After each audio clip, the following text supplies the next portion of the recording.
Hey everybody, welcome back to Brainiac Baseball's 1969 Seattle Pilots What If scenario. Today's matchup features the Seattle Pilots versus the Cleveland Indians at Cleveland Stadium. On the mound for the Pilots today is Marty Pattin, whose record is 3-3 with a 3.20 ERA. And pitching for the Indians today is Sonny Siebert, whose record is 4-2 with a 2.98 ERA. And so we are coming off our first moguling of the season, which I guess is something to say, considering we are an expansion team. We got our asses kicked yesterday, 12-5. Duke Sims had 5 RBI for the Indians. We had a big error. We had 2 plays where we called in the infield with a bases loaded scenario, and both times it was a fielder's choice where no one was put out on the play. So that was incredibly frustrating.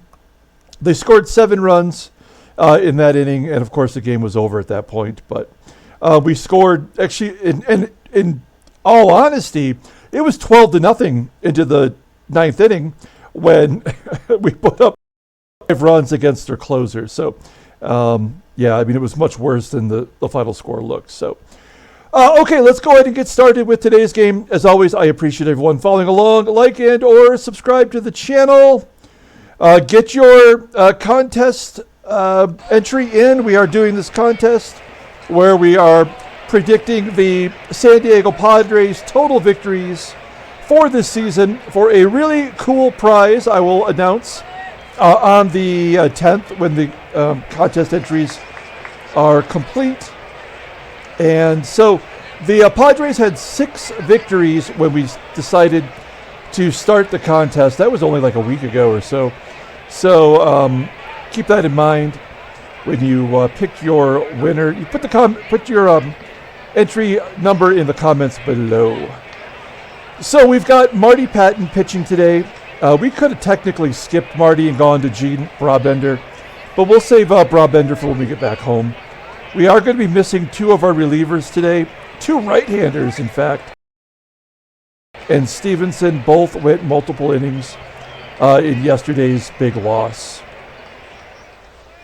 And then here's our lineup. It's all the usual suspects in there. I almost considered, I seriously considered putting Gary Sutherland in there for Van Kelly today, because Sutherland in his first start of the season had 2 doubles. So I was like, well, maybe we give him another shot. But you know what? We're going to continue to play the odds. That's what's working for us. We're 5 games over 500 with an expansion team. There's no point in, getting overly worked up about it. Let's go ahead and do the official lineup rundown for the Seattle Pilots. Batting leadoff in right field is Tommie Harper. Batting second in left field is Mike Hegan. Batting third at third base is Rich Rollins. Batting cleanup playing first base is Deron Johnson. Batting fifth in center field is Tommie Agee. Batting sixth and catching is Jerry McNertney. Batting seventh at second base is Van Kelly. Batting eighth at shortstop is Fred Stanley. And batting ninth and pitching is Marty Pattin. Okay, here is Sonny Siebert. Take a look at Sonny Siebert's numbers for his career thus far. He was called up as a 27-year-old, and there was 2 reasons for that. One is he was originally drafted as an outfielder and never really caught on as a minor league hitter. And number 2, he also played for the University of Missouri's basketball team and was drafted by the St. Louis Hawks of the NBA at the end of his college career. So he did play in college basketball and a little bit in the NBA, and then he was originally an outfielder. He's a 2-time All-Star. In 1969, in real life, he went 14-11 with a 3.76 ERA. He did throw a no-hitter in 1966 versus the Washington Senators. He is the last American League pitcher to hit 2 home runs in a game. He did so in 1971 versus the Baltimore Orioles. He pitched really well up until about 1971, and then he had arm troubles, struggled with that, being traded twice before finishing his career at a very early age. So Sonny Siebert, solid pitcher. He's making his 9th start today. 4-2 with a 2.98 ERA, 42 Ks in 54 and a third innings pitched. Opponents are betting 230 against him. Fastball tops out at 89 miles an hour. Ground ball percentage is 39.5. The curveball, that is his best pitch. It's rated an 87. His four-seam fastball is a 79. Overall rated an 81. The 32-year-old righty goes to free agency at the end of next year. Okay, there's the defense for the Indians here in Game 3 of the series. Chuck Hinton out there in left field, not so good. And first and third, also below league average. Because we had a left-hander on the mound yesterday, they had replacements for these positions. So definitely defensively below average today. Here we go with Tommie Harper leading off versus Sonny Siebert. 2-2 count, and he strikes out. It seems like he's been doing that more often lately. Only 24 Ks in 122 innings pitched, so I suppose it could be worse. Talk about players who strike out. Here's Mike Hegan, and he walks. So Hegan leading the American League in strikeouts.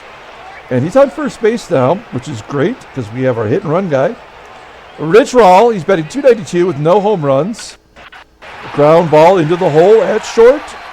Plays made by Versalles as Hegan advances to second. So we have an RBI opportunity here for Deron Johnson with 2 down. Hegan in scoring position, and he strikes out as that curveball just drops right off the table. We go to the bottom of the first inning. Let's go ahead and take a look at the Indians lineup rundown. Batting leadoff in left field is Chuck Hinton. Batting second in center field is Jose Cardenal. Batting third at first base is Tony Horton. Batting cleanup and catching is Duke Sims. Batting fifth in right field is Richie Sheinblum. Batting sixth and playing third base is Lou Klimchock. Batting seventh at second base is Vern Fuller. Batting eighth at shortstop is Zoilo Versalles. And batting ninth is the pitcher, Sonny Siebert. Let's go ahead and take a look at Marty Pattin. Pattin, probably our most consistent pitcher this year, making his 7th start, 3-3 with a 3.20 ERA. 3 walks and 22 strikeouts. Love that ratio. 22 Ks and 39 and a third. Opponents are batting .240 against him. He does have 1 complete game shutout. Fastball tops out at 89 miles an hour. Ground ball percentage is 40.6. Best pitch is a 4-seamer, and he also has a curve. So same arsenal as Siebert. The 26-year-old righty goes to arbitration next year. Okay, let's take a look at our defense. Same as it ever was. Deron Johnson at first. Just a tick under league average. And, of course, we've got Harper out there in right field, who's has not made an error this year. Have we highlighted this? I can't remember. We should point it out.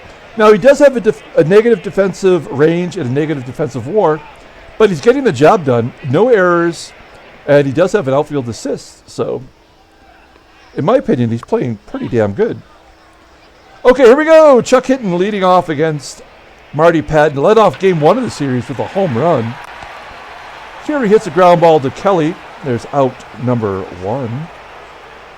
Next up is Jose Cardenal, a ground ball to third.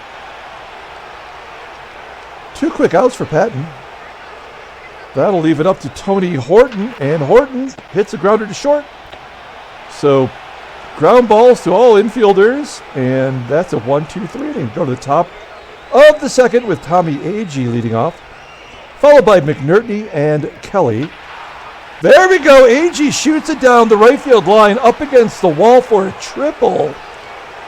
Good hustle by Agee getting in there at third base. His first triple of the year. He is batting .253 now as a pilot. with an OPS over 700. So I think taking him out of the cleanup role was a good move. Here's Jerry McNertney with a runner on third. He strikes out swinging. 1 out. Third K for Siebert already. Let's try a sac fly here from Van Kelly. Get it to the outfield. That should get it done with that 71 rating in the left. Agee tags, scores, and it's 1-0 Pilots. Feels good to be playing with the lead. And then Stanley strikes out. So it's 1-0. We're headed to the bottom of the second inning with Duke Sims leading off against Marty Pattin. Sims, big game yesterday. His 5th home run on the year. He had 5 RBI. Here he grounds out to Johnson at first for out number 1. That'll bring up Richie Sheinblum, batting .325 versus righties, and he doubles into the left field corner. That is his 5th double of the season. So a runner on second, 1 out. Here is Lou Klimchock, and he's going to drive in that run. RBI single for Klimchock, and it's all tied at 1. Runner on first, 1 down. Let's try to turn 2 here with Vern Fuller at the plate. Every time Fuller comes up, I'm like, what is there's something in my head that triggers about Vern, and I've been trying to figure out what it was. And it's the Jim Varney or Ernest movies, right? Isn't his best friend Vern? And he's always like, Vern. I don't know. I think that's it. It just keeps popping into my head every time he comes up, and makes me laugh internally. Versalles gets a hit. It's first and second, 3rd hit of the inning, and the pitcher, Sonny Siebert, up. He's batting .267 with a .467 slugging percentage. Wish we could pull the outfield in. We can't. Got to trust the odds here. And Pattin strikes him out. So we get out of that micro jam there. We do give up the run. It's all tied, headed to the top of the third with Pattin leading off. Marty Pattin looking for his first hit as a Pilot, and he strikes out looking. 5 Ks for Siebert, so he's dealing despite giving up that triple. Tommie Harper gets a hold of one, hits it to left for out number 2. That'll leave it up to Mike Hegan to get something going, and he pops it up. So a 1-2-3 inning for the Indians. We go to the bottom of the third. Chuck Hinton leading off. Hinton batting .235 versus righties, and a base hit into right. So it looks like the Indians are coming around on Pattin as we start the second time through the lineup. Jose Cardenal flips it to right. I wonder if we'll see Hinton go here with Tony Horton up. Horton, not a good hitter, batting .179 versus righties. There's a ground ball to short. Is that an infield single? Yeah. So stupid. Unbelievable. Now we're in trouble. This is about to get away from us. It's first and second, 1 down. Here's the catcher. I mean, still a double play possibility. And a base up the middle. So it is 2-1. Horton holds at second. And that's 6 hits given up by Pattin. So our bullpen is already depleted. We have 2 righties unavailable today. So Pattin's going to have to give us 5, whether he likes it or not. Pardon me. And then Klimchock rips it into right. So the Indians take the lead. They are looking like so much better than a 500 team. We go to the top of the fourth with Rich Rollins leading off. Rollins, slow roller to third. Easy play for Klimchock. I just like saying that name. 1 out for Deron Johnson. Pardon me. Man, I just can't get over this. I don't know if it's a summer cold or, I mean, we just had 2 days of rain. I feel fine, but just a little bit nasally, I guess. And then Tommie Agee Walks, so we got a guy in first. May as well try to steal. We're down a run. Right down the middle, and he's caught stealing. We cannot get a stolen base for the life of us here. He is now, let's take a look at the log. So that is his 4th caught stealing versus 4 successes. So yeah, he's 4 for his last 8 now. Now that tells you all you need to know about where this game is going. Pattin gets a strikeout, all 4 seamers. 10 4-seamers to Vern Fuller. Another base hit for Versalles. 7 hits now for the Indians.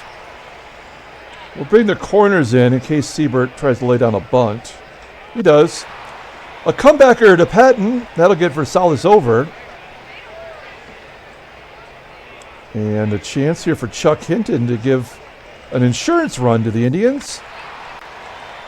Fly ball to left. And that'll do it. All right, we're going to the top of the 5th inning. Here is Jerry McNertney leading off. Struck out the first time up, and he walks here. I think we got to start playing small ball. We've only given up 1 hit, and we've got the 3 walks. So let's sacrifice bunt with Kelly. See if we just can't get lucky. There's a ground ball to third. Good bunt by Kelly. McNertney out at second. There's no way we're going to win this game. Like, they get it done, no problem. And we can't make it work. So, you know, that's the way this game is.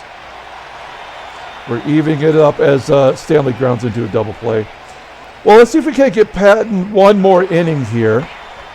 He goes to 3 balls on Jose Cardenal, but he gets a ground ball from him. 1 out. And then a fly ball from Horton. And the lefty, Duke Sims, lines it into left center field. It will be caught by Hegan in left. So, a decent job by Pattin. No, we're not going to have him bat here. We're down a run. He clearly doesn't have it.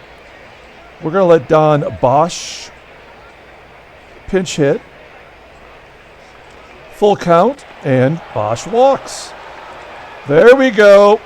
Not that it's going to work, but we're going to hit and run here. Yeah. Couldn't even get a ground ball.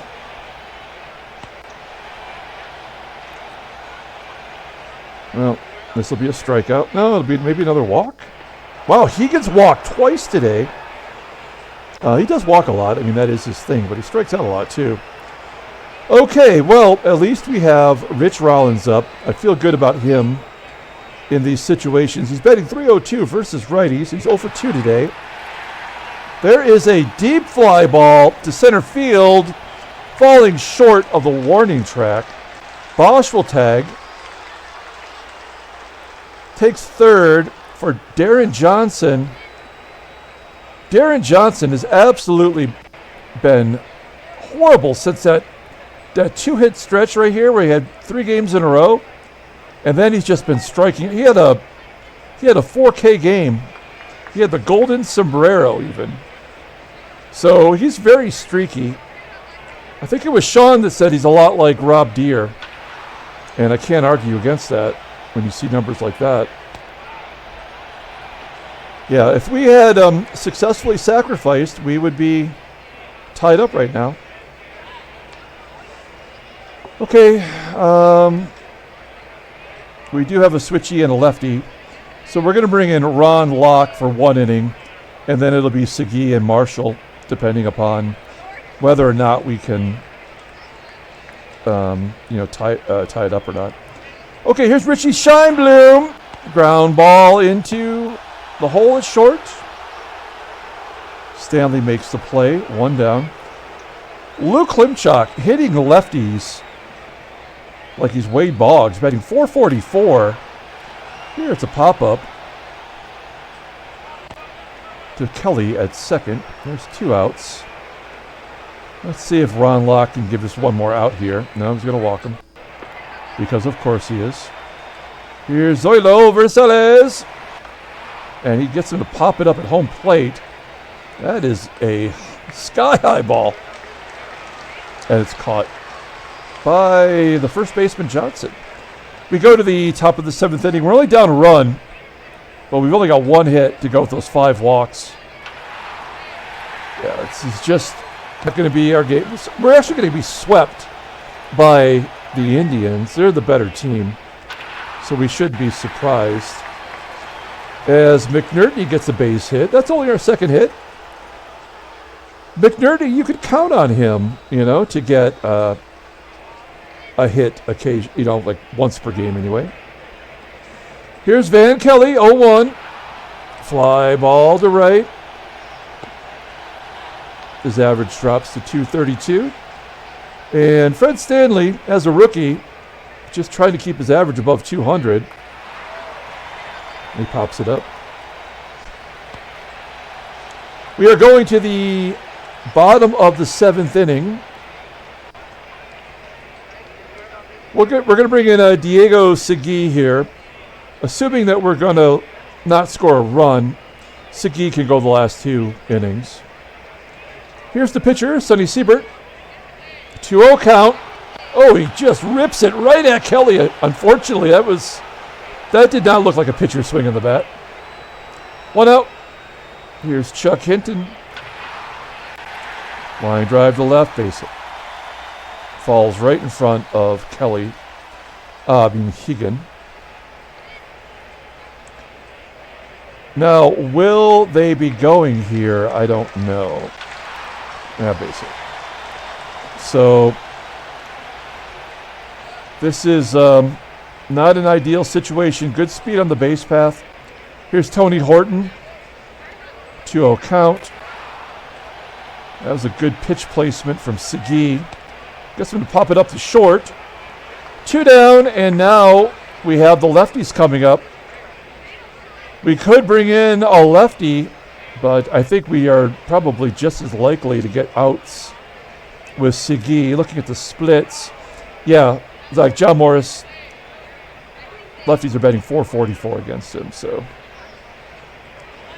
if this were not a key moment in the game, I would probably bring him in, but we're just as likely to get him out with Diego Agee here.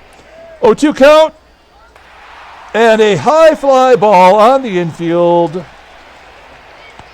Stanley calling for it, and there's out number 3. We're going to the 8th inning. Oh, shoot. Agee, we got to take him out. We need to have a pinch hitter here. It's going to be Wayne Comer. Is he still on his streak? Let's see here. No, he got out last time, but he had 4 pinch hit at bats in a row where he reached base, so the streak is over. We'll give him another shot here, leading off the 8th inning. And a ground ball to third, Klimchock. They have 3 players under 80 and yet no errors today. Here's Tommie Harper.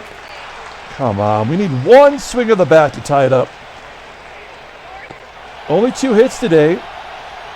Oh, safe on an error. I just called it. But they want me to steal. That's what they want to do here. We know he's going to be thrown out, but we have to do it. Why wouldn't we do it? Oh, Harper gets it this time. There we go. Well, maybe the tide has turned. Here we go. Full count to Hegan. He's walked twice. And a ground ball in wrong place. Anywhere but there. That's going to hold Harper at second. And this, in a way, is the ball game. Like, if Rich Rollins can't come through here with Sonny Siebert tired at 113 pitches, then I guess we never did have a chance. Oh, there's a walk. Okay, so they walked to get to Deron Johnson. Johnson batting 176 versus righties. Just putrid. Here we go, first and second. 2 down. Deron Johnson, 0-2 count. Well, he makes contact. Will it fall in? It does fall in for a hit. Harper around third and scores. Rollins goes to third. And it's all tied at 2. Runners on first and third. And Tommie Agee up. This is the guy you want up. Although, will he strike out? No. Oh, pass ball! Come on. That's so cheap. That is so cheap. I guess the game wants to get the rubber game of the series here. And then he strikes out. Yeah, it was going to be a strikeout. Okay, so we bring in Wayne Comer on defense.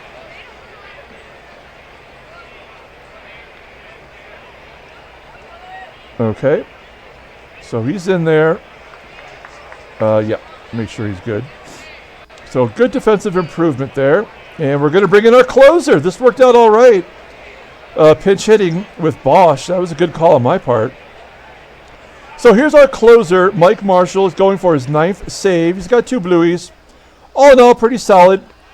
He's only walked 2 and 15 in the 3rd innings. That is miraculous.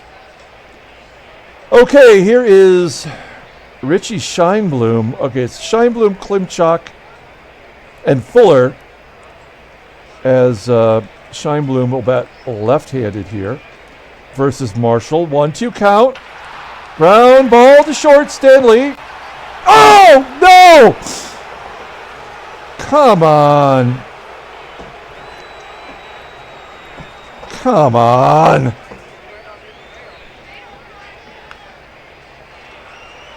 Here's Luke Klimchock, 2-0 count. A pop-up on the infield. Will this be another error? Oh, a foul out. All right. Runner on first, 1 down. We need a double play here. Sheinblum, not good speed. Now, Vern Fuller's a good bunter. We're going to pull third base in, just in case. Here we go. It's like the first call I've made all day. And Fuller hits a ground ball to short. And we get out of the jam. Okay, I guess I thought that was the ball game. We're going to the 9th. I'm sorry. I guess I just got excited by the comeback there. And now we've got the closer in for a 2-inning save. Here's McNertney. McNertney popping it up. Sonny Siebert, this manager of this team, wants to just burn out the arms. 133 pitches. Here's Van Kelly. And Kelly gets a hit. There we go. He's staying around the 250 range. Fred Stanley's up. Try to sacrifice bunt. Bunt in front of the plate, and Kelly does move over. Good job by Stanley. And now we've got Wayne Comer in the position where the pitcher would be. Now, they might walk him to get to Marshall. If they do, we have to let Marshall bat. We don't have any more right-handed pitchers. So we'd like to get this insurance run, but they intentionally walk him. That's a good call. Good job by the AI. So here's Mike Marshall's first at-bat of the season, as you might expect, from a closer. 1-2 count. He's very tired. Oh, he does make contact at 146 pitches. All right, we go to the bottom of the 9th inning. It's 8, 9, and 1. You know they're going to pinch hit for Siebert. Can't pull the outfield in. And he strikes out. Versalles, that's kind of impressive. 1 down. Here is the pinch hitter. It's Russ Nagelson. 1-0 count to Nagelson, and there's your base hit. So it's about to get a little bit hanky here. We're going to guard the lines so that run doesn't score from first on a double down the line. Here's Chuck Hinton. Oh. Well, we got to walk him for a double play. Not that we're capable of that. All right, well, we put the go-ahead run on first. Here's Jose Cardenal. Now there's nothing we can do but play it out. Marshall strikes out Cardenal.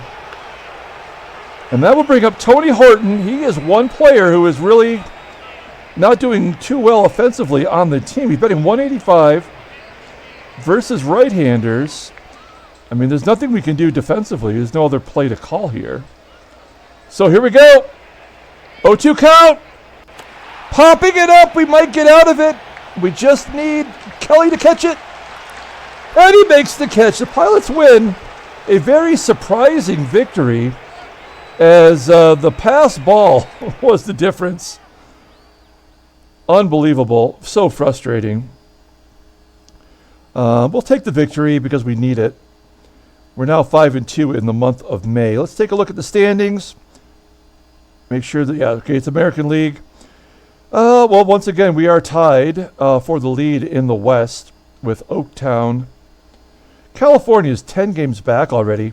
Detroit's 11 games back. Baltimore is trying to run away with it early. You know that New York is going to eventually come around. It's not like they're going to run away and win the division by 10 games. The game does not allow that to happen. Let's take a look at the headlines. Brainiac Baseball, Daily Beat. Norm Cash hits 2 home runs for the Tigers over the Angels. Yeah, okay, and that's it. All right, let's take a look at transactions. Nothing new. We already saw the Santiago Goose. Oh, wait. No, I guess there is a couple things here. So Ed Bauta signs with the Yankees as a free agent. They pull him off the scrap heap. I got to see if there's a card for him, I guess. He hasn't pitched in the majors since 1964, and yet he goes right to the Yankees bullpen. Wow. And then a pitcher for Houston, Denny LeMaster, is going to miss the rest of the year. And he was a starter. He had made 8 starts. Okay, let's pull up the box score and get out of here. Thanks for watching, guys. Like and or subscribe. We've just finished week 13 of the 1980 Detroit Lions alternate history. We have 3 contestants for the Billy Sims autographed jersey. And everyone is tied in wins. Don T has the tiebreaker right now. But any of the 3 can win. If Don and Sean don't win next week, but John wins, he'll have 8 wins and he'll have the outright lead. So it's actually kind of exciting, although the games have not proven to be all that worthy of viewing. It has actually been a lot of fun for the contestants, I think. So, yeah, we're going to give player of the game to the pass ball, I guess. Or, you know what? We're going to give it to Tommie Agee for his triple. I mean, what else can we do, really? So Tommie Agee will get the player of the game. Diego Segui gets the second win. And Mike Marshall gets a 2-inning save. Striking out 2 there in the 9th. That was a good job by him. Sonny Siebert, hard luck loser. But if your manager leaves you in for 146 pitches, I mean, what do you think's going to happen? You're going to get kicked in the crotch. That's going to do it. We're going to come back tomorrow, I believe. We head home and we start to play the Royales with cheese. So until then, everyone, have a great day.